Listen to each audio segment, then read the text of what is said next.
اپنے مسائل کو حل کرنے کے لیے سبسکرائب کریں آپ کے مسائل کا حل۔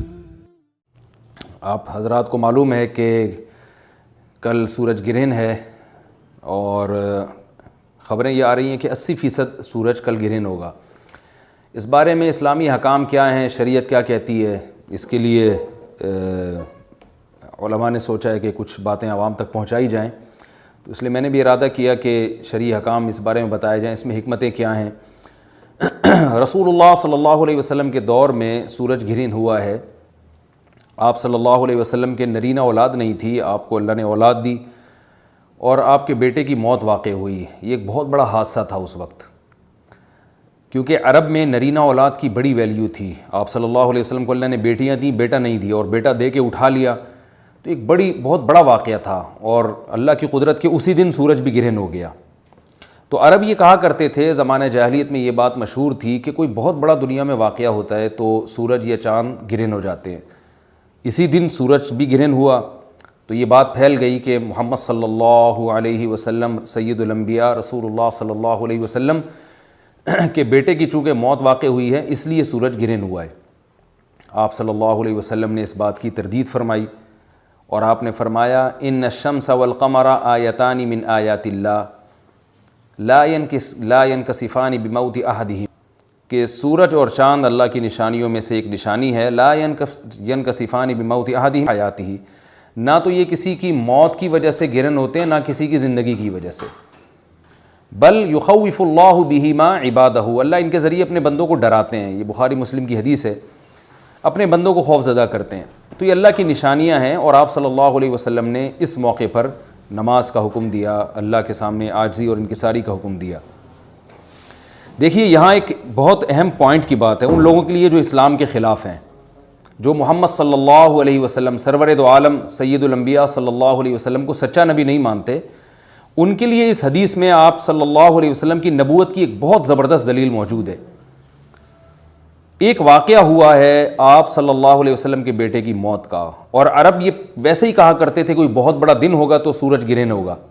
تو کوئی بھی شخص جو جھوٹا نبی ہو، آپ خود بتائیے کہ کیا وہ ایسے موقع پہ اس واقعے کو اپنے حق میں کیش نہیں کرائے گا، اور وہ یہ کہے گا نہیں کہ میں تو پہلے ہی کہتا تھا کہ میں بہت بڑی شخصیت ہوں اور میرے بیٹے کی موت ہونا، ایک پیغمبر کے بیٹے کی موت ہونا ہے، تو یقیناً یہ اس اللہ کی طرف سے ایک نشانیاں ہے، یہ نشانی ہے سورج کا گرہن ہونا، یہ بتانے کے لیے ہے کہ واقعی یہ بہت بڑا دن ہے، اور میں یہ بہت بڑا دن اس اعتبار سے کہ ایک نبی کے بیٹے کی موت واقع ہوئی ہے۔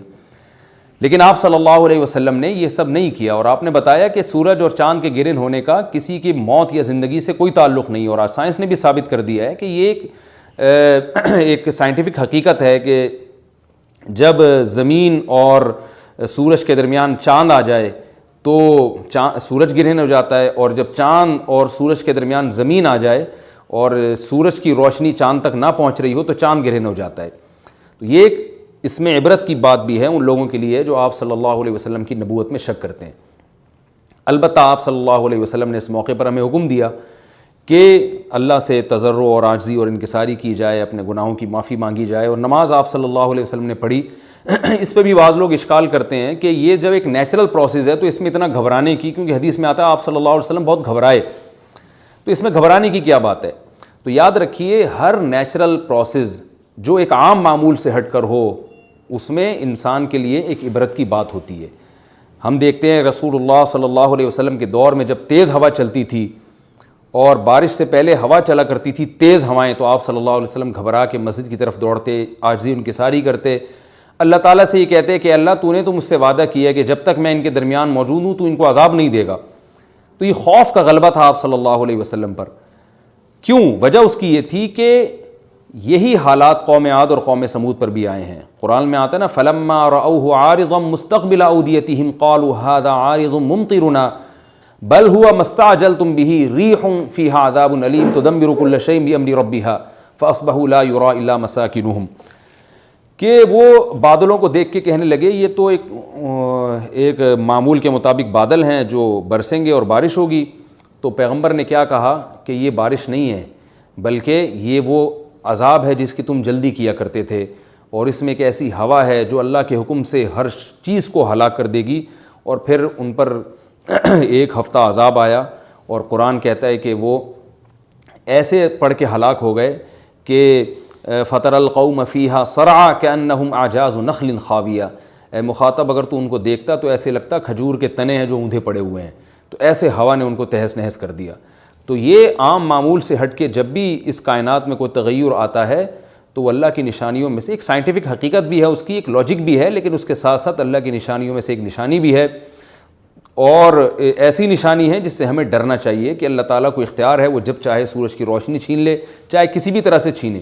اور یہ بھی ایک سائنٹیفک حقیقت ہے جو آپ صلی اللہ علیہ وسلم کی نبوت پر جس نے ایک مہر لگا دی ہے کہ سورج اور چاند کا گرہن ہونا, اگرچہ اس کی ایک لاجک ہے کہ چاند سورج کے سامنے آ جائے تو سورج گرہن ہو جاتا ہے, لیکن اس بارے میں جو ہماری تحقیق ہے, جو سائنسدان کہتے ہیں کہ یہ وقت یعنی خطرے کا وقت ہوتا ہے. سورج سے ایسی خطرناک ریز نکلتی ہیں جو نقصان کا سبب بن سکتی ہیں. تبھی بعض حضرات سورج کی طرف دیکھنے سے بھی منع کرتے ہیں, اور یعنی نظام میں تھوڑی ایک عام نارمل روٹین سے ہٹ کے اس کائنات کا نظام چلتا ہے, تو اس لیے یہ اس کائنات کے لیے, زمین کے لیے ڈینجرس ہو سکتا ہے. اور جو گریوٹی اور جو کشش کا نظام ہے اس میں بھی خلل واقع ہوتا ہے.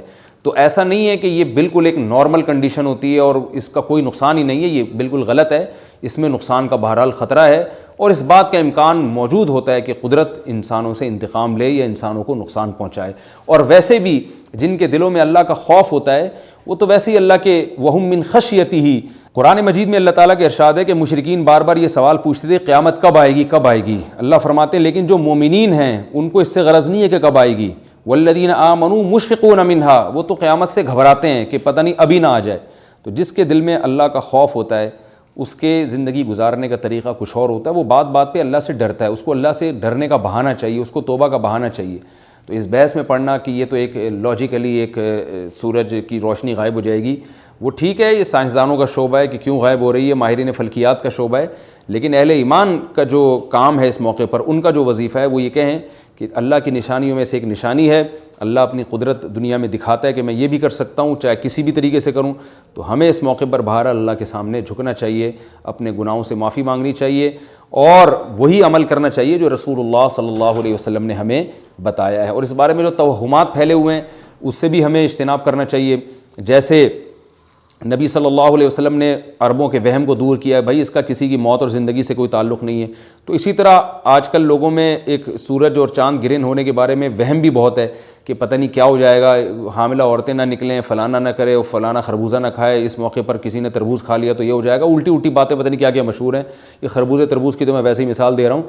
تو کوئی بھی چیز جب کہنی ہو تو پوری طرح سے اس کی ریسرچ کریں. مجھے نہیں پتا حاملہ عورت کو فائدہ ہوتا ہے نقصان ہوتا ہے سورج گرہن ہونے سے, لیکن اگر نقصان بھی ہوتا ہے تو اس کی کوئی مستند دلیل ہونی چاہیے آپ کے پاس, ایسے ہی سنی سنائی باتیں آگے نقل نہ کریں. تو بہرحال ہمیں جو کرنے کا کام ہے جو رسول اللہ صلی اللہ علیہ وسلم نے بتایا ہے وہ کام بخاری اور مسلم کی حدیث کے مطابق نماز ہے, انفرادی بھی ہے, جماعت سے بھی ہے, مستحب یہ ہے کہ جماعت سے نماز پڑھی جائے مسجد میں یا کسی بھی میدان میں, اور 2 رکعتیں امام پڑھائیں گے, اور اس میں سرن تلاوت بھی کر سکتے ہیں, جہری تلاوت بھی کر سکتے ہیں, دونوں رائے ہیں علماء کی. آج کل جہری کو اس لیے ترجیح دی جاتی ہے کہ صلاۃ کسوف میں جو رسول اللہ صلی اللہ علیہ وسلم کی سنت ہے وہ لمبی نماز ہے, تو لمبی نماز پڑھیں گے تو اگر آپ آہستہ آواز سے پڑھیں گے تو لوگوں کو تھکاوٹ کا احساس زیادہ ہوتا ہے, جہری پڑھیں گے تو تھکاوٹ کا احساس کم ہوتا ہے. تو اس لیے دونوں قولوں پہ فتویٰ دیا جاتا ہے, وہ ایک قول راجح ہے اور ایک میں آسانی ہے. تو آسانی اس قول میں ہے کہ جہری تلاوت کی جائے, اس میں لوگوں کو نماز میں کھڑا رہنا آسان ہوتا ہے. تو لمبی سے لمبی نماز پڑھی جائے, اس میں 2 رکعتیں پڑھی جائیں اور خوب طول دیا جائے اس کو, اور اتنا طول دینا کہ لوگوں کا خطرہ ہو کہ نماز ہی چھوڑ کے بھاگ جائیں گے, یہ بہرحال درست نہیں ہے, کیونکہ آپ صلی اللہ علیہ وسلم نے امام کو مقتدیوں کی رعایت کا حکم دیا ہے. اور کوئی جماعت سے نماز میں شریک نہیں ہو سکتا تو گھر میں نماز پڑھیں, انفرادی نماز پڑھیں. نماز نہیں پڑھ سکتے تو توبہ استغفار کریں. بہرحال یہ وقت جو ہے توبہ استغفار کا ہے, اپنے گناہوں سے معافی مانگنے کا ہے. اللہ تعالی ہم سب کو عمل کی توفیق عطا فرمائے. وما علینا الا البلاغ. Thanks for watching. Don't forget to like, comment, share and subscribe.